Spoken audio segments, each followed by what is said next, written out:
ندیم افضل چند صاحب آپ کی طرف آ جاتے ہیں سب سے پہلے۔ سر ہم یہ دیکھ رہے ہیں کہ حکومت جو ہے وہ آپ کے مذاکرات کی بات کرتی رہی تحریک انصاف سے کہ مذاکرات کریں، لیکن سر اب جو صورتحال ہے کہ پی ٹی آئی جب مذاکرات کے لیے راضی ہوئی ہے، دیکھنے میں آیا ہے کچھ جگہوں سے رضامندی شائع کی گئی، تو پھر حکومت کی کسی اہم ترین جگہ سے اس بات چیت سے انکاری بھی آ گئی ہے۔ تو آپ سمجھتے ہیں سر یہ کہ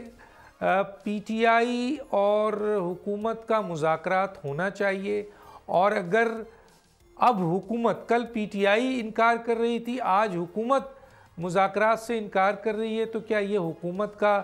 دانشمندانہ فیصلہ ہے سر؟ کیا کہیں گے؟ ڈاکٹر صاحب مہربانی، آپ نے یاد کیا، میرے خیال میں تو کوئی دانشمندانہ فیصلہ نہیں ہے، اور پاکستان کی ہسٹری دیکھیں تو جب بھی کبھی مذاکرات، پولیٹیکل مذاکرات تعطل کا شکار ہوئے ہیں یا ٹوٹے ہیں، اس کا ہمیشہ سیاست کو اور ملک کو اور جمہوریت کو نقصان ہے۔ اور اس وقت میرے خیال ہے اگر پی ٹی آئی نے مہربانی کی ہے، آپ آخر میں اپنی ضد چھوڑی ہے، اپنا نقصان بھی کیا ہے، ملک کا نقصان بھی اور سیاست کا بھی نقصان کرنے کے بعد اگر ان کو عقل آ گئی ہے، تو میرے خیال میں حکومت کو زیادہ عقل آنی چاہیے، اور آپ اس بجائے ان کا تمسخر اڑانے کے میرے خیال میں تو مذاکرات کرنے چاہیے۔ اچھا سر، یہ اب مسئلہ یہ ہے کہ پی ٹی آئی کیونکہ بہت کمزور وکٹ پر ہے، لوگوں کا خیال ہے، اور ایسی صورتحال میں فوج ان سے مذاکرات سے تو انکار پہلے ہی کر چکی ہے۔ اب حکومت اگر مذاکرات کرتی بھی ہے تو کتنے مخلص ہوگی کہ وہ مذاکرات کامیاب ہوں، جس کی بنیاد پر عمران خان کا جو مطالبہ ہے وہ مانا جائے؟ دیکھیں جی، مطالبہ تو میں سمجھتا ہوں کہ جب مذاکرات ہونے چاہیے، باقی مطالبات تو پھر جب سامنے چیزیں آئیں گی ٹیبل کے اوپر، اس وقت پتہ چلے گا کہ کون سی چیزیں ماننے والی ہیں اور کون سی نہیں ماننے والی۔ لیکن جب سیریسلی مذاکرات ہوں گے تو گیو اینڈ ٹیک ہوگا، اور پارلیمان جب سیاستدان آپس میں بیٹھتے ہیں اور اسٹیک ہولڈر سارے مذاکرات میں شریک ہوں گے، تو میرے خیال میں کوئی ایسا ایشو نہیں ہوگا جس پہ میں سمجھتا ہوں کہ جو چیز نہ ماننے والی ہو پھر سارے مان جائیں گے۔ اب حالات ایسے ہیں کہ ملک کے حالات ایسے ہیں، انٹرنیشنل حالات ایسے بن چکے ہیں کہ میرے خیال ہے اب سیاستدانوں کو ہوش کے ناخن لینے چاہیے، اور بجائے سوشل میڈیا پہ یا میڈیا پہ ایک دوسرے کا تمسخر اڑانے کے، میرے خیال ہے ہم سب کی ذمہ داری ہے ایک مہذب معاشروں کی، اور عوام ہماری طرف دیکھ رہی ہے، اور یقین جانے عوام سکھ کا سانس لے گی اگر سیاستدانوں میں، خصوصی طور پر پی ٹی آئی میں اور حکومت میں اگر مذاکرات ہوتے ہیں، تو میرے خیال میں عوام کافی اس سے خوش ہو گئے۔ پاکستان پیپلز پارٹی کا موجودہ حکومت کے اوپر بڑا انفلوئنس ہے سر، ظاہر ہے اس کی وجہ سے یہ حکومت چل رہی ہے، تو پاکستان پیپلز پارٹی اس مذاکرات کے عمل کو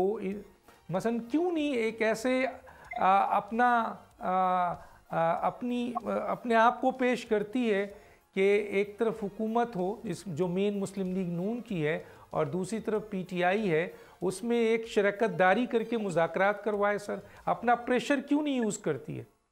دیکھیں ڈاکٹر صاحب، ہم حکومت کے اتحادی ہیں، ایک حد تک حکومت بنانے میں پیپلز پارٹی کا ایک رول ہے، اور میں سمجھتا ہوں کہ یہ حکومت کا کام ہے کہ پیپلز پارٹی کو آن بورڈ لینا اور ٹیبل پہ بٹھانا، اور پھر پیپلز پارٹی جب حکومت آن بورڈ لے گی، اگر ہم اپنے طور پہ شروع کریں گے تو شاید جس طرح آپ حالات سمجھتے ہی ہیں، تو میرے خیال میں اب حکومت کو چاہیے کہ سب پولیٹیکل فورسز کو آن بورڈ لے، مولانا کو اور اشرف زئی صاحب کو، بینگل صاحب کو، اے این پی کو اور مسلم لیگ کاف کو، پیپلز پارٹی کو، سب کو آن بورڈ لینا چاہیے۔ لیکن دیکھنا یہ ہے کہ ہمارے پاس اور آپشن کیا ہے۔ اگر مذاکرات نہیں ہوں گے، اگر یہ شدت اسی طرح بڑھتی رہے گی،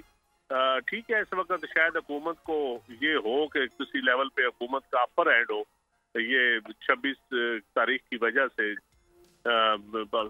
پی ٹی آئی والے پیچھے ہٹ گئے 2 قدم، لیکن یہ میرے خیال میں یہ چیزیں حکومت کے لیے اپرچونٹیز بھی ہوتی ہیں، اور حکومتیں ہمیشہ پہل کرتی ہیں معاملات کو سنبھالنے میں۔ جن حکومتوں نے بھی پاکستان کی تاریخ میں پہل نہیں کی، پھر الٹیمیٹلی وہ گھاٹے میں رہی ہیں۔ سبسکرائب کریں اور بیل دبائیں تاکہ کوئی خبر رہ نہ جائے۔